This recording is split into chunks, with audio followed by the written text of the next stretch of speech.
आप सभी माताओं और बहनों को जीतिया व्रत की ढेर सारी शुभकामनाएं।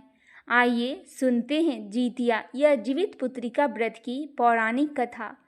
एक बार नैमी सारनाई के निवासी ऋषियों ने संसार के कल्याणार्थ सूत जी से पूछा, हे सूत, कराल काली काल में लोगों के बालक किस तरह दीर्घायु होंगे, सो कहिए।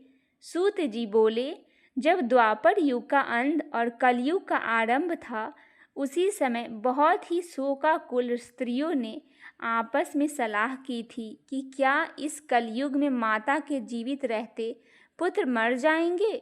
जब वे आपस में कुछ निर्णय नहीं कर सकी, तब गौतम जी के पास पूछने के लिए गई। जब उनके पास पहुंची तो उस समय गौतम जी आनंद के साथ बैठे थे। उनके सामने जाकर उन्होंने मस्तक झुकाकर प्रणाम किया। तदंतर स्त्रियों ने पूछा, हे प्रभु, इस कलयुग में लोगों के पुत्र किस तरह जीवित रहेंगे, इसके लिए कोई व्रत या तप हो तो कृपा करके बताइए। इस तरह उनकी बात सुनकर गौतम जी बोले, आज मैं आपसे वही बात कहूँगा जो मैंने पहले से सुन रखा है। गौतम जी ने कहा, जब महाभारत युद्ध का अंत हो गया और द्रोणा पुत्र अश्वत्थामा के द्वारा अपने बेटों को मरा देखकर सब पांडव बड़े दुखी हुए, तो पुत्र के शोक से व्याकुल होकर द्रौपदी अपने सखियों के साथ ब्राह्मण श्रेष्ठ धौम्य के पास गई। उसने धौम्य से कहा, हे विपेंद्र, कौन सा उपाय करने से बच्चे दीर्घायु हो सकते हैं, कृपया करके ठीक ठीक कहिए।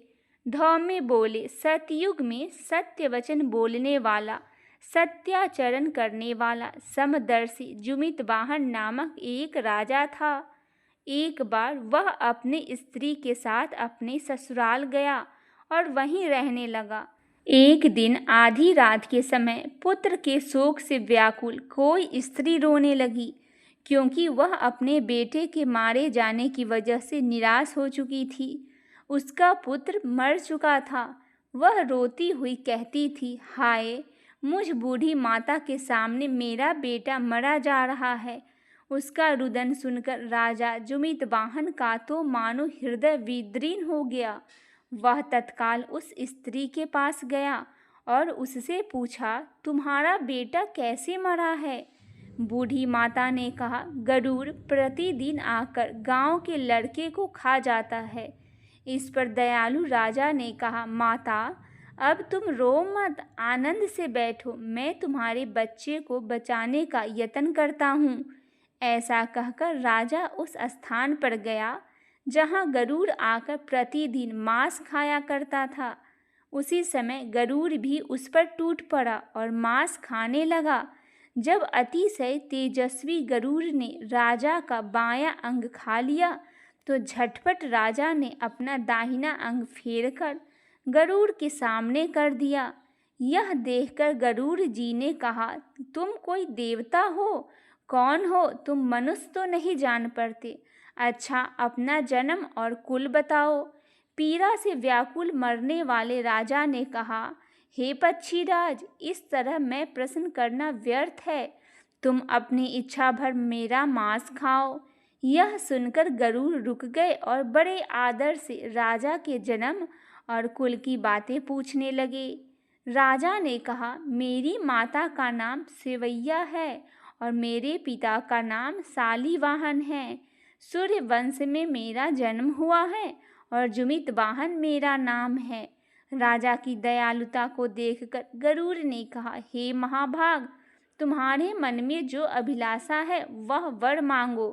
राजा ने कहा, हे पक्षीराज, यदि आप मुझे वर दे रहे हैं तो वर दीजिए कि आपने अब तक जिन प्राणियों को खाया है वे सब जीवित हो जाए। हे स्वामीन, अब से आप यहाँ बालकों को न खाया करें और कोई ऐसा उपाय करे जहाँ जो उत्पन्न हो वे लोग बहुत दिनों तक जीवित रहे।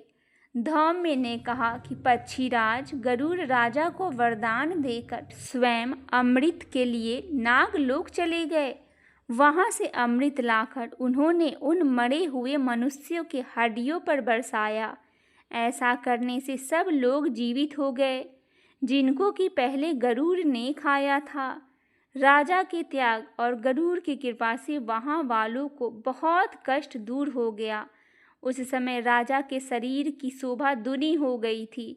राजा की दयालुता को देखकर गरुड़ ने कहा, मैं संसार के कल्याणार्थ के लिए एक और वरदान दूंगा।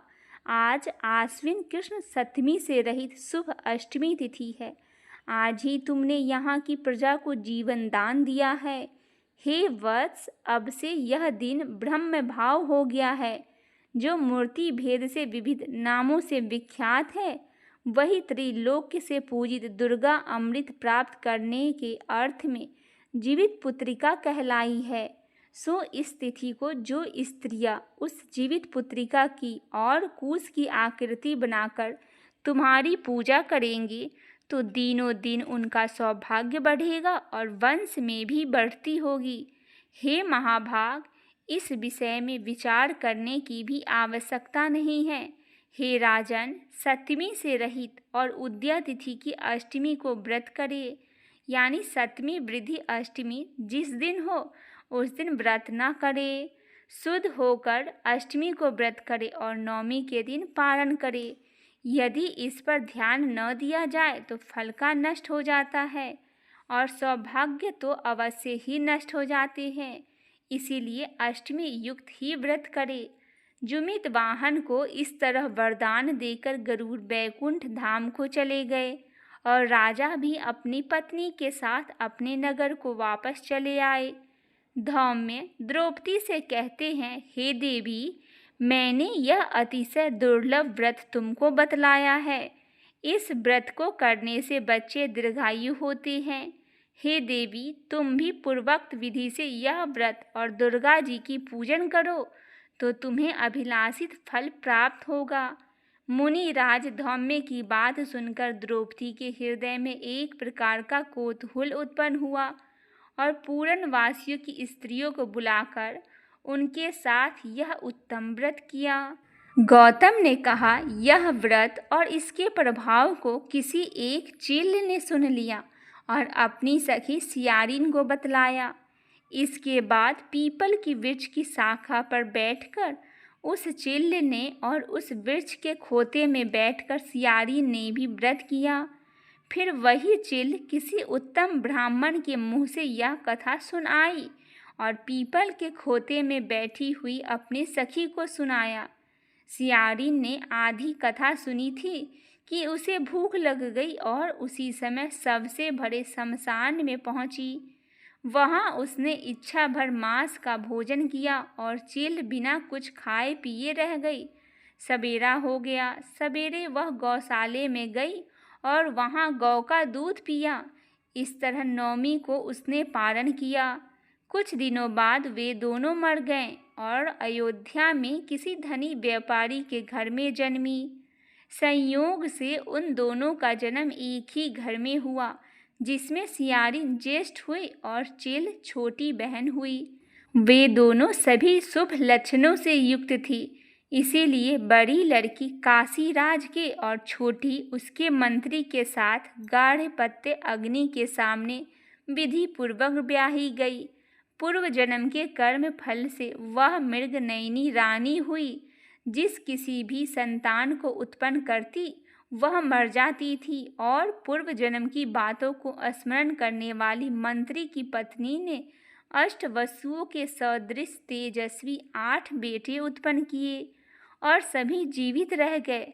अपनी बहन के पुत्रों को जीवित देखकर ईर्ष्यावश राजपत्नी ने अपने स्वामी से कहा कि यदि तुम मुझे जीवित रखना चाहते हो तो इस मंत्री के भी पुत्रों को उसी जगह भेज दो जहां मेरे बेटे गए हैं, अर्थात इन्हें मार डालो। यह सुनकर राजा ने मंत्री के पुत्रों को मारने के लिए कई प्रकार के उद्योग किए, पर मंत्री की पत्नी ने जीवित पुत्रिका के पुण्य से बच्चों को बचा लिया।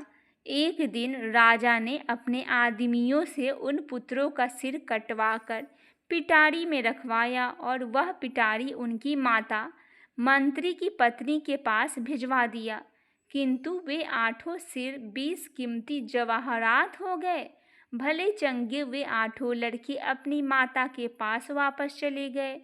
उनको जीवित देखकर राजपत्नी को बड़ा विस्मय हुआ।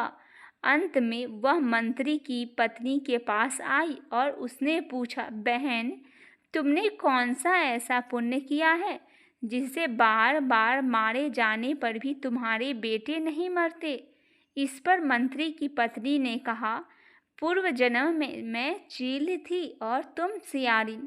हमने और तुमने साथ साथ जीवित पुत्रिका का व्रत किया था। तुमने व्रत के नियमों का भली भांति पालन नहीं किया था और मैंने किया था। इसी दोष से हे बहन, तुम्हारे बेटे नहीं जीते। ओ राजरानी, अब भी तुम उस जीवित पुत्रिका का व्रत करो तो तुम्हारे बेटे दीर्घायु होंगे। मैं तुमसे सच सच कह रही हूँ। उसकी कथा अनुसार रानी ने व्रत किया, तभी से उसके कई बेटे सुंदर और दीर्घायु होकर बड़े बड़े राजा हुए। सूत जी कहते हैं कि सब प्रकार का आनंद देने वाला मैंने यह दिव्य व्रत बतलाया है। स्त्रियां चिरंजीवी संतान चाहती हो तो विधि पूर्वक यह व्रत करो। आइए सुनते हैं एक और कृष्ण जी से जुड़ी हुई कथा। महाभारत काल से भी इस व्रत का संबंध बताया जाता है।